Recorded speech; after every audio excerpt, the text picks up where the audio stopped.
Olá, minhas queridas alunas da imersão. Hoje vou dar continuidade ao nosso Clube do Livro com a resenha e comentários aos dois últimos capítulos do livro O Privilégio de Ser Mulher.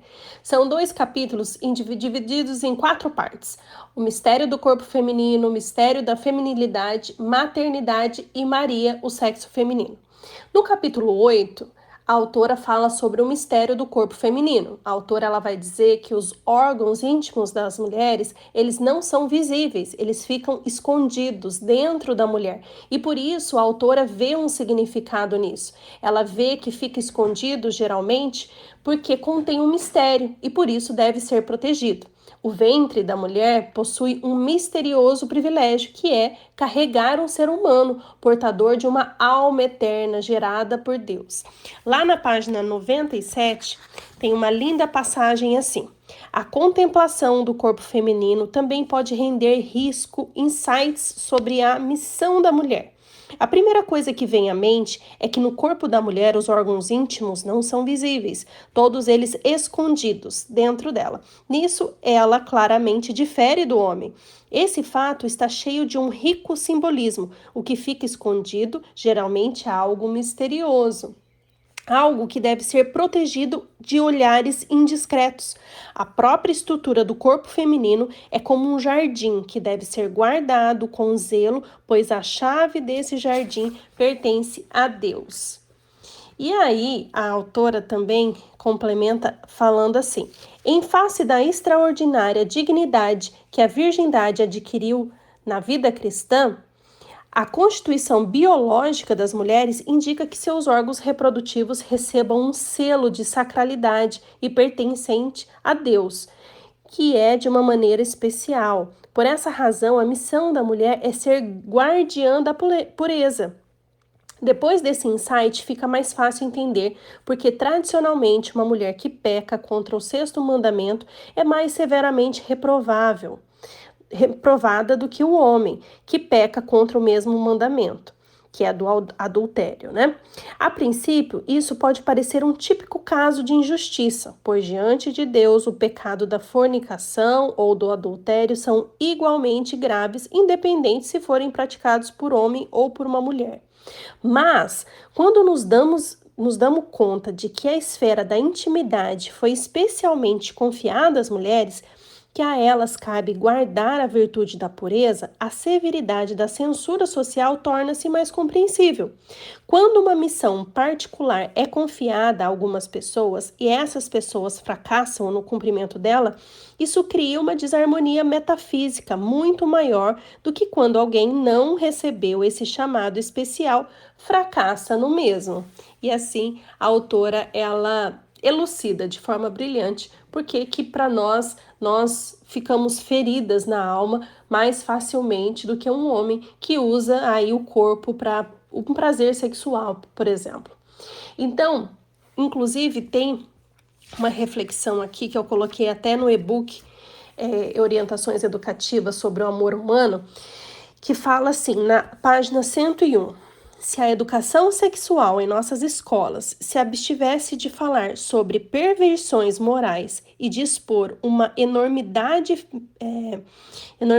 métodos artificiais de controle da natalidade e, ao invés disso, ensinasse sublimes verdades católicas, a castidade tornaria a ser para os jovens o farol luminoso que foi por séculos, quando a vida católica era ainda vibrante. Então, infelizmente, as famílias estão aí perdendo esse importante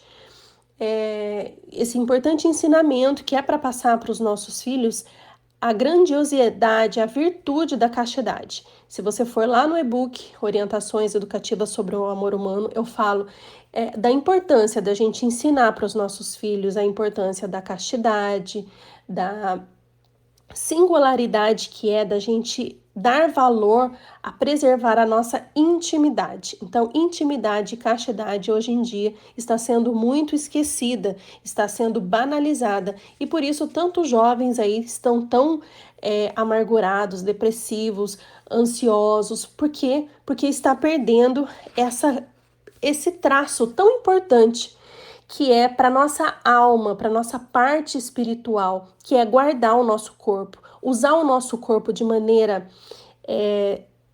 errada nos causa uma dor espiritual. Então, tem uma outra parte que eu achei incrível aqui, que Chesterton, ele escreve justamente isso, e a autora fez uma citação de um livro de Chesterton que fala assim: ninguém que contemple o valioso privilégio da mulher conseguirá acreditar na igualdade dos sexos. Durante a gestação, a futura mãe carrega, na verdade, duas almas em si, a sua própria e a do bebê. Então, Chesterton, ele devia ter algo similar em sua mente quando ele escreveu que nada jamais conseguirá superar essa tremenda superioridade de sexo que faz com que até o bebê do sexo masculino nasça mais perto da mãe do que do pai. Então, a autora ela ressalta na página 102 que nossa maior preocupação ao longo deste livro tem sido eliminar o preconceito de raízes profundas que afirma totalmente que toda a tradição cristã e muito particularmente a tradição da Igreja Católica vem discriminando as mulheres. Então esse livro é um abrir de olhos, na verdade. A autora usa esse livro para debater cada uma dos argumentos que se volta contra a Igreja Católica, alegando aí que a Igreja Católica, ela discriminiza, ela coloca a mulher de um jeito inferior. Isso não é verdade. Eu achei também incrível que a autora, ela conseguiu encontrar beleza até nas dores do parto. Segundo ela, Cristo morreu com dores agonizantes da crucificação, para reabrir as portas do céu para nós. Assim também as mulheres receberam o rico privilégio de sentir as dores do parto para trazer ao mundo uma nova vida, uma vida feita à imagem e semelhança de Deus. A autora ela vai falar também nesse capítulo sobre a modéstia. Ela diz que é triste ver as mulheres aqui no Ocidente andarem por aí praticamente seminuas.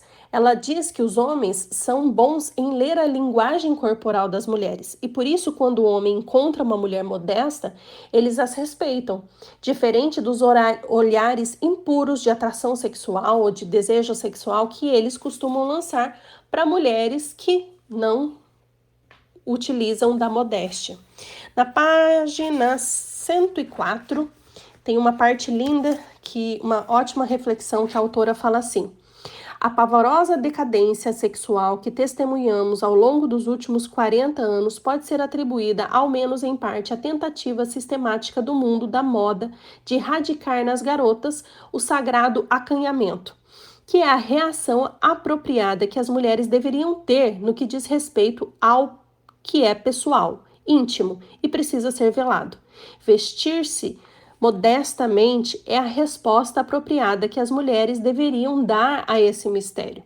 As modas do dia são tão orquestradas para destruir na mulher a capacidade de perceber a dignidade do seu próprio sexo. A educação na modéstia deve começar desde cedo. Meninas ainda pequenas devem ser, pouco a pouco, treinadas a respeitar os seus corpos. E lá na página 105, ela fala assim: se as garotinhas fossem informadas do grande mistério a elas confiado, sua pureza estaria garantida. A própria reverência que elas teriam com seus próprios corpos seria inevitavelmente percebida pelo outro sexo. Os homens são talentosos na arte de ler a linguagem corporal das mulheres, e é improvável que eles arriscassem ser humilhados se a recusa fosse certa. Ao perceber a modéstia das mulheres, eles, aproveitando a dica, abordariam o sexo feminino com reverência, ao invés de fazê-lo com essa irreverência brutal de hoje, que desencadearia luxúria, que desencanta, que causa, luxúria e impureza. Bom, a autora também, ela vai argumentar contra aqueles que dizem que o sexo é apenas instinto e serve apenas para o prazer. A autora diz que, diferente da fome e da sede, o sexo ele foi criado para servir a maior de todas as aspirações humanas, que é o amor. E quando usamos uma pessoa só para satisfazer o nosso prazer, o nosso desejo sexual, essa pessoa costuma sair ferida. E essa pessoa ferida costuma dizer, geralmente, eu me senti usada. E de fato foi usada para satisfazer uma necessidade sexual quando isso acontece. E com certeza, o sexo ele não foi criado para isso. O sexo foi criado para servir ao amor. Por isso que quando nós estamos diante de um homem da nossa vida, do nosso parceiro, nós devemos sempre nos lembrar que ele é uma pessoa que foi criada à imagem e semelhança de Deus e é digno de ser amado. Bom, dentro do